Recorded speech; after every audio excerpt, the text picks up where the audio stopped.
every boy or girl that grows up with someone with their parents that are successful, it's always embedded in their mind that I want to be like my mama or I want to be like my dad because I like what they're doing. Or you might see somebody on TV that you like to be like. But in my case, my dad was a musician and often he would take me with him. He would have to babysit because for whatever reason, people were gone this direction or that direction. But I was a spoiled kid. And he would take me to the nightclubs and don't come out here because it's against the law for you to be here. I didn't know what against the law meant. But don't come from behind this curtain and or don't open this door, but you tell a kid not to, he's going to do it anyway because he was curious. So I would peek through the curtain, and at another club, I peek through the door, and I'd see people jumping and shouting and having a good time. And he would take me to the radio station, and I would sing my one of his hit songs about my mother, Marty. Marty, I love you. And it just began to grow on me. And I'm from the Motor City. I met Stevie Wonder when I was 12 years old.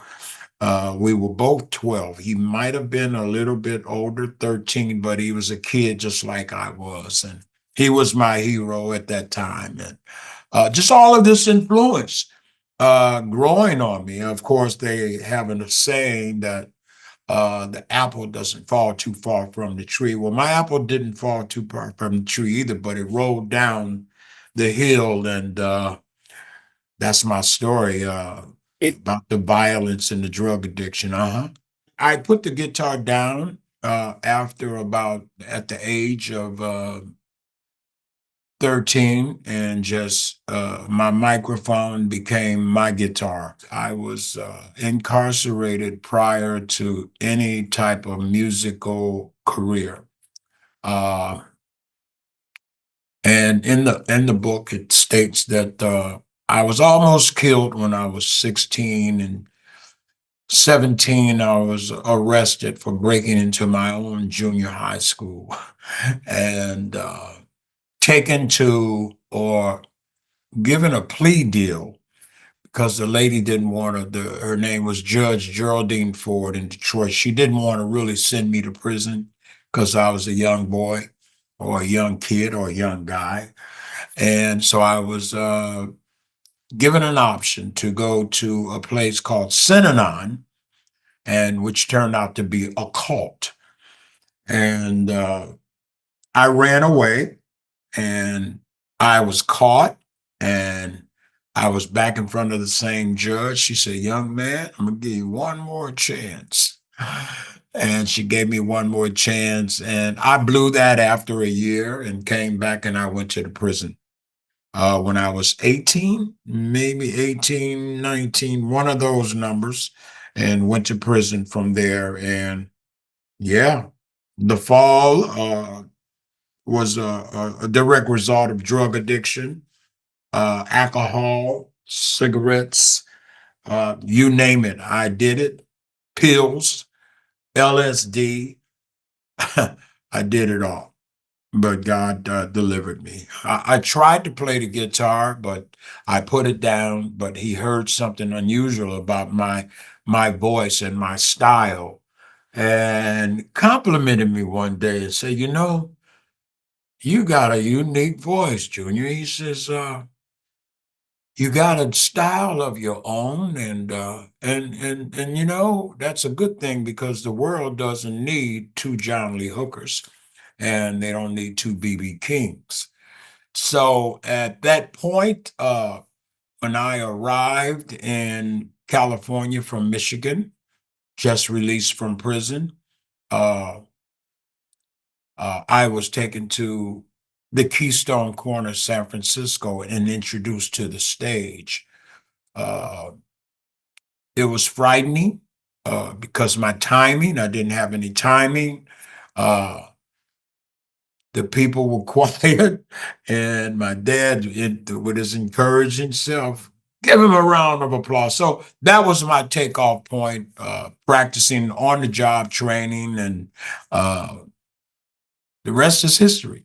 He was known in Russia. He was known in Istanbul, Turkey. Of course, we went to in 1972 after I got off parole in Michigan from prison. We were asked, or he was asked, to do uh, this very, very unique festival gig and at the infamous Soledad prison where Sirhan, the assassinator of Robert F. Kennedy, was housed.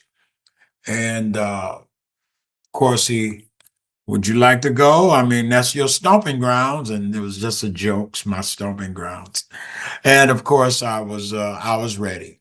Uh, he we all loaded into the van and went to Soledad prison, and it was like deja vu because after we went through the metal detectors and they checked to make sure that all of our equipment didn't have any guns or illegal substances inside of it. We got in the van, and again, deja vu. There's the guard up in the prison tower with uh, uh, um, highway patrol glasses on with a shotgun, and so when we got in the middle of the yard, you can hear the roar. Ah, Johnny, the hook is here, the hook is here. And I did two songs. He told me to do two songs and introduce him on. I did two songs and they roared, "Go ahead on, Junior, come on, Junior." And I introduced my father, and he tore the place up. There was standing room only. He tore it up. And yeah, so yeah, he's known all over the world, all over. He wasn't never in Russia. I've been to Russia, I've been to Istanbul, but he hadn't. But they knew of his music. I had a band when I was locked up. I had my own band, and we were pretty good for convicts. And we went to each yard south. We went to, in one prison, we went to the women's section, and they just had a great time. There's a entertainment guy that encouraged musicians inside of prisons to, follow their craft when they get out. So he would take us to different yards and perform here, perform there, perform there, and yeah, they allowed that. It was kind of comfortable because that's what I love to do. And I went from my transition went from blues to gospel. My producer Larry Baptiste said, "John, you have a unique sound, just like your dad said. Uh, Keep that sound," and I had kept my sound, and now I sing about my God, my Lord, and the life that almost killed me. And I sing about my ups and downs of the people who may or may not be going, but especially that may be going through what I went through. They would find some kind of a rescue message, a redemption message in my lyrics. After you have been shot twice and cut in the face in a knife fight and stabbed in the back and thrown out of cars and overdose after overdose, gang beat up in the streets fighting, and after at homeless, and then you are estranged from your family because you turn into this drug addict fiend beast, and no one can trust you because they got to hide their stuff because you take, you lie, you cheat, and you become this person that I don't want to be around you.